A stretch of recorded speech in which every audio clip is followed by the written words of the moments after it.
हाँ तो नमस्कार दोस्तों, स्वागत है हमारे YouTube channel Pappu study centre में। आज की इस वीडियो में हम जानेंगे प्रकाश के परावर्तन से 30 मोस्ट वीवीआई ऑब्जेक्टिव क्वेश्चन। अगर आप भी क्लास 10th के स्टूडेंट हैं तो आपके लिए वीडियो रामबाण साबित होने वाला है। तो चलिए वीडियो को स्टार्ट करते हैं। अगर आप हमारे चैनल पर नए हैं तो चैनल को भी सब्सक्राइब करके बेल आइकन को जरूर ऑल प्रेस कर लीजिए ताकि हमारे लेटेस्ट वीडियो का नोटिफिकेशन आप तक जरूर पहुंचे। तो आइए हम फर्स्ट क्वेश्चन को देखते हैं।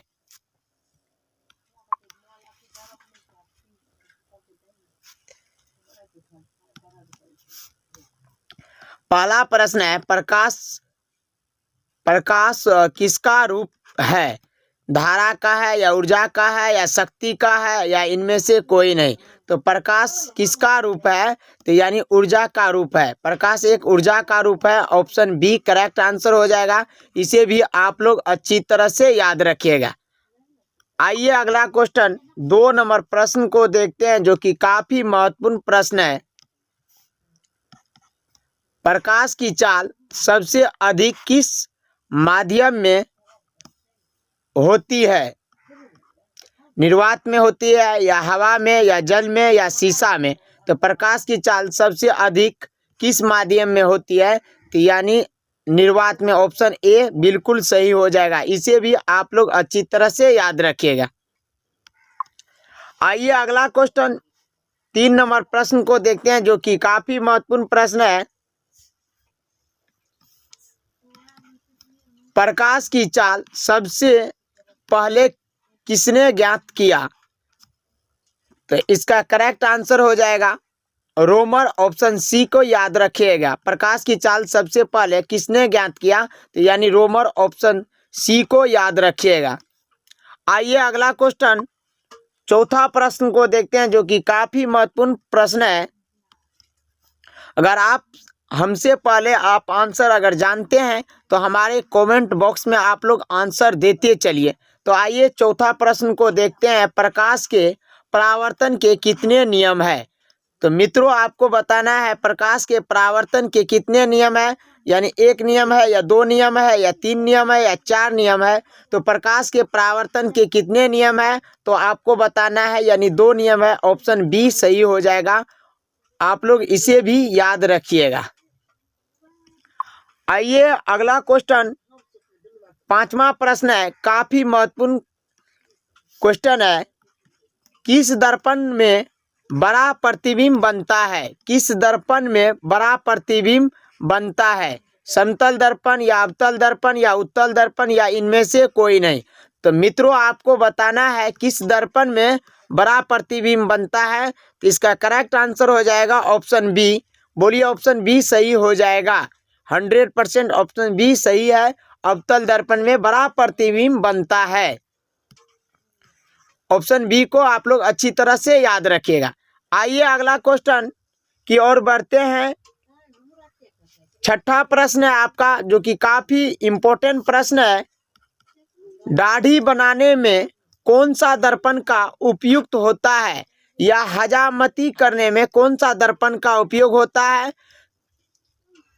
समतल दर्पण का या उत्तल दर्पण का या अवतल दर्पण का या इनमें से कोई नहीं?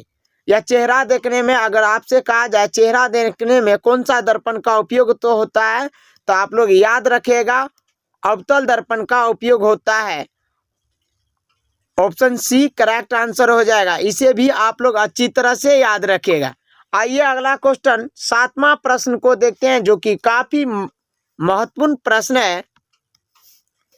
सर्च लाइट का परावर्तक सतह कैसा होता है? तो आपको बताना है सर्च लाइट का परावर्तक सतह कैसा होता है। उत्तल होता है या अवतल होता है या समतल होता है या उत्तल और अवतल दोनों होता है? तो मित्रों आपको बताना है सर्च लाइट का परावर्तन सतह कैसा होता है। ऑप्शन बी करेक्ट हो जाएगा। ऑप्शन बी को याद रखिएगा। यानी अवतल दर्पण होता है। कौन सा दर्पण होता है? तो अवतल दर्पण होता है। आइए अगला क्वेश्चन 8वां प्रश्न को देखते हैं, जो कि काफी इम्पोर्टेंट प्रश्न है।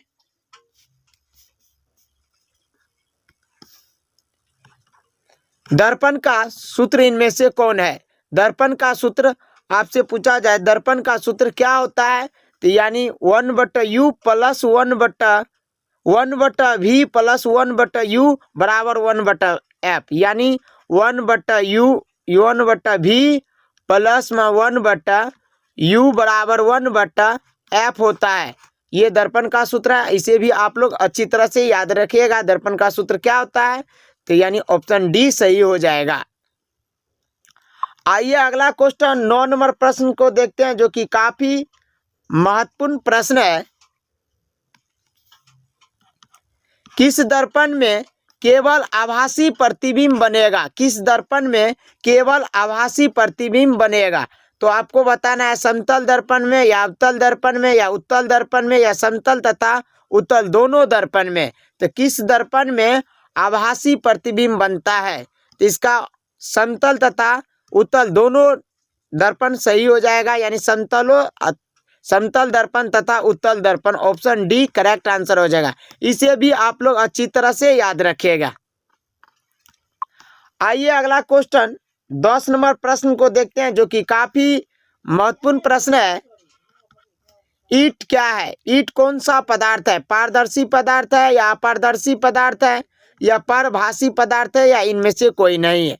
तो ईंट क्या है, कौन सा पदार्थ है? ईंट आपको बताना है कौन सा है। तो पारदर्शी पदार्थ है, ऑप्शन बी करेक्ट आंसर हो जाएगा, क्योंकि आर पार नहीं दिखाई देता। ईंट जो है आर पार नहीं दिखाई देता है, इसलिए जो है अपारदर्शी पदार्थ है। आप लोग इसे भी याद रखिएगा, ऑप्शन बी को। आइए अगला क्वेश्चन 11 नंबर प्रश्न को देखते हैं, जो कि काफी महत्वपूर्ण प्रश्न है। किस दर्पण में वास्तविक प्रतिबिंब नहीं बन सकता है? किस दर्पण में वास्तविक प्रतिबिंब नहीं बन सकता है? समतल दर्पण या अवतल दर्पण, ऑप्शन सी में है उत्तल दर्पण, ऑप्शन डी में है इनमें से सभी। तो किस दर्पण में वास्तविक प्रतिबिंब नहीं बन सकता है? तो आपको बताना है मित्रों, किस दर्पण में वास्तविक प्रतिबिंब नहीं बनता है। तो यानी अवतल दर्पण, ऑप्शन बी को याद रखिएगा। अवतल दर्पण में वास्तविक प्रतिबिंब नहीं बन सकता है। आइए अगला क्वेश्चन 12 नंबर प्रश्न को देखते हैं, जो कि काफी महत्वपूर्ण प्रश्न है। आपका प्रकाश एक ... क्या है? प्रकाश एक प्रकार का क्या है? तो यानी याद रखिएगा ऊर्जा है, ऑप्शन बी करेक्ट आंसर हो जाए। प्रकाश क्या है? तो ऊर्जा है। आप लोग याद रखिएगा प्रकाश क्या है? तो ऊर्जा है, ऑप्शन बी करेक्ट आंसर हो जाएगा। आइए अगला क्वेश्चन 13 नंबर प्रश्न को देखते हैं, जो कि काफी महत्वपूर्ण प्रश्न है। मोटर गाड़ी के चालक के सामने कौन सा दर्पण लगा रहता है? मोटर गाड़ी के चालक के सामने कौन सा दर्पण लगा रहता है? तो यानी इसका करेक्ट आंसर हो जाएगा उत्तल दर्पण, ऑप्शन बी को आप लोग अच्छी तरह से याद रखिएगा। आइए अगला क्वेश्चन देखते हैं 14 नंबर प्रश्न है, जो कि काफी महत्वपूर्ण प्रश्न है। प्रकाश जिस सतह से टकराकर अपनी ही माध्यम में लौटता है उसे क्या कहते हैं? तो आपको बताना है प्रकाश जिस सतह से टकराकर अपनी ही माध्यम में लौटता है उसे क्या कहते हैं? इसका करेक्ट आंसर हो जाएगा परावर्तन सतह कहते हैं, ऑप्शन बी को याद रखिएगा। आइए अगला क्वेश्चन 15 नंबर प्रश्न को देखते हैं, जो कि काफी इम्पोर्टेंट प्रश्न है।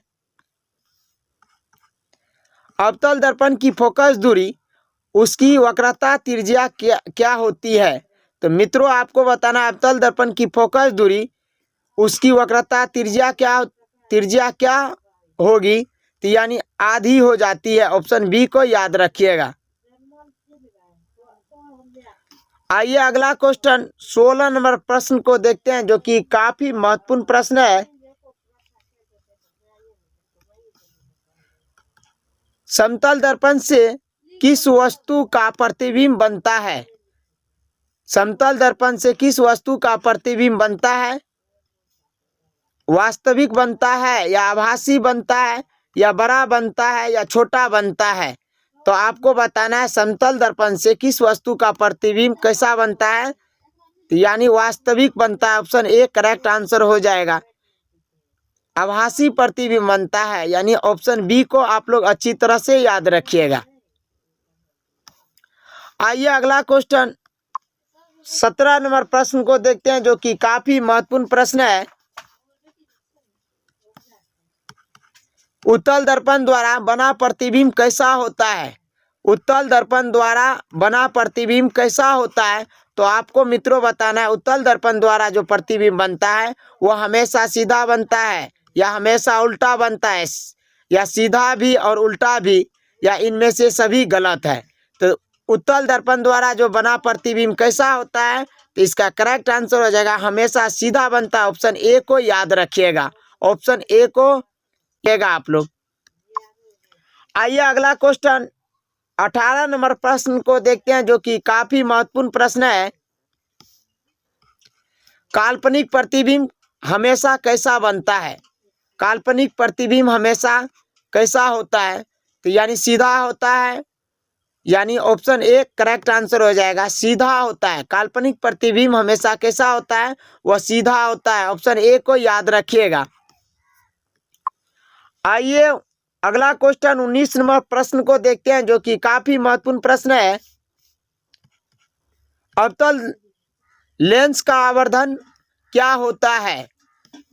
यानी u बट्टा v होता है, या u भी होता है, या u प्लस v, या v बट्टा u होता है। तो अवतल लेंस का आवर्धन क्या होता है?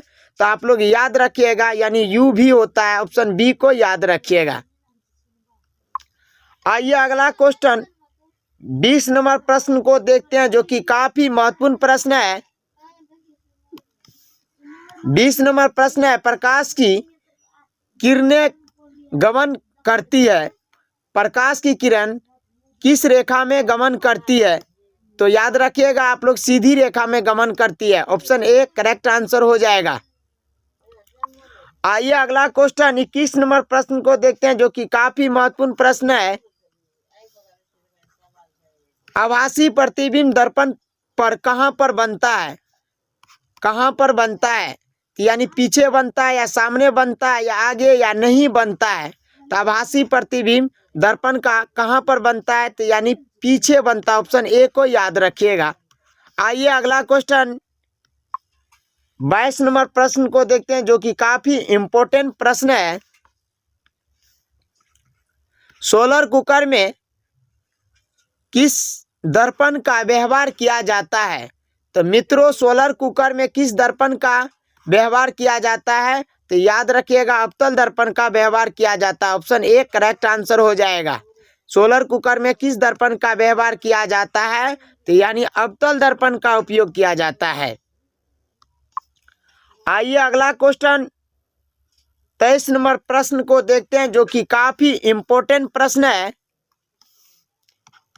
जिस वस्तु का अपना प्रकाश होता है उसे क्या कहते हैं? जिस वस्तु का अपना प्रकाश होता है उसे क्या कहते हैं? अदीप्त कहते हैं, या प्रदीप्त कहते हैं, या दोनों, या इनमें से कोई नहीं? तो जिस वस्तु का अपना प्रकाश होता है उसे क्या कहते हैं? तो यानी प्रदीप्त कहते हैं, ऑप्शन बी को याद रखिएगा। जैसे सूरज हो गया, मोमबत्ती, बल्ब, ये सब जो है अपना प्रकाश देता है, उसे हम प्रदीप्त वस्तु कहते हैं। आइए अगला क्वेश्चन 24 नंबर प्रश्न को देखते हैं, जो कि काफी इंपॉर्टेंट प्रश्न है। परावर्तन के नियम से क्या निर्धारित होता है? परावर्तन के नियम से क्या निर्धारित होता है? तो यानी परावर्तन कोण, यानी अपतन कोण बराबर परावर्तन कोण, या परावर्तन कोण बराबर अपतन कोण, या अपतन कोण बराबर विचलन कोण, या इनमें से कोई नहीं। तो परावर्तन के नियम से क्या निर्धारित होता है? यानी अपतन कोण बराबर परावर्तन कोण होता है, ऑप्शन ए करेक्ट आंसर हो जाएगा। इसे भी आप लोग अच्छी तरह से याद रखिएगा।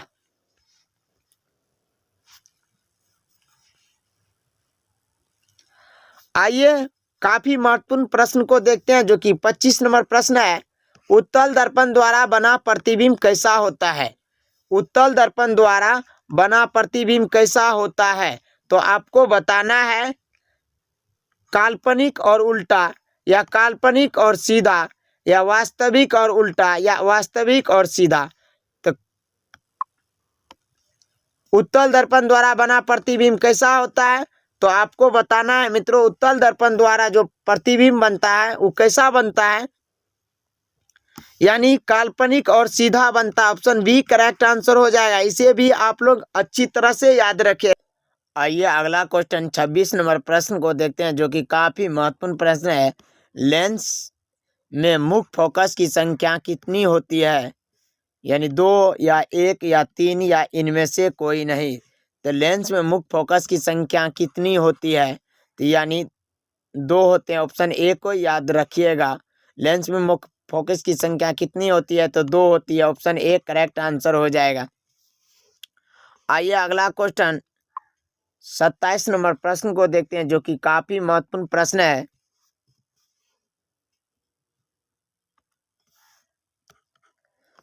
किस लेंस के द्वारा सिर्फ काल्पनिक प्रतिबिंब बनता है? तो यानी किस लेंस के द्वारा सिर्फ काल्पनिक प्रतिबिंब बनता है? तो इसका करेक्ट आंसर हो जाएगा यानी अवतल लेंस के द्वारा, यानी अवतल लेंस के द्वारा जो है काल्पनिक प्रतिबिंब बनता है। तो याद रखिएगा ऑप्शन बी को। आइए अगला क्वेश्चन 28 नंबर प्रश्न को देखते हैं, जो कि काफी महत्वपूर्ण प्रश्न है।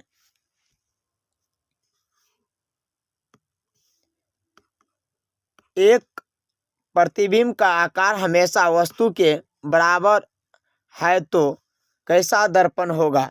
यानी उत्तल होगा, या अवतल दर्पण होगा, या समतल दर्पण होगा। समतल या उत्तल हो जाएगा।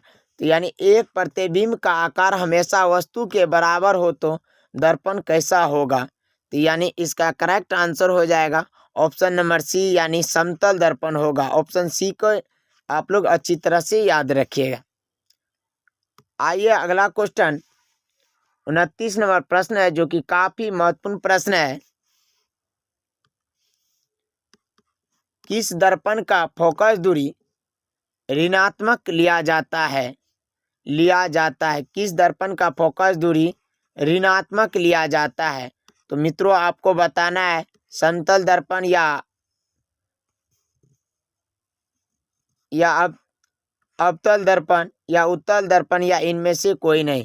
तो किस दर्पण का फोकस दूरी ऋणात्मक लिया जाता है? तो यानी अवतल दर्पण का। और धनात्मक किस दर्पण का लिया जाता है? तो उत्तल दर्पण का। तो इसका करेक्ट आंसर हो जाएगा किस दर्पण का फोकस दूरी ऋणात्मक लिया जाता है? तो यानी अवतल दर्पण का। ऑप्शन बी करेक्ट आंसर हो जाएगा। आइए अगला क्वेश्चन को देखते हैं, जो कि लास्ट क्वेश्चन है। 30 नंबर प्रश्न है। प्रकाश की प्राथमिक वर्ण कैसा होता है? तो मित्रों प्रकाश का प्राथमिक वर्ण या रंग कौन है? यानी लाल, नीला, हरा, या उपयुक्त सभी। तो इसका करेक्ट आंसर हो जाएगा प्राथमिक रंग कैसा है? तो यानी उपयुक्त सभी हो जाएगा, उपयुक्त सभी हो जाएगा। ऑप्शन डी को आप लोग अच्छी तरह से याद रखेगा।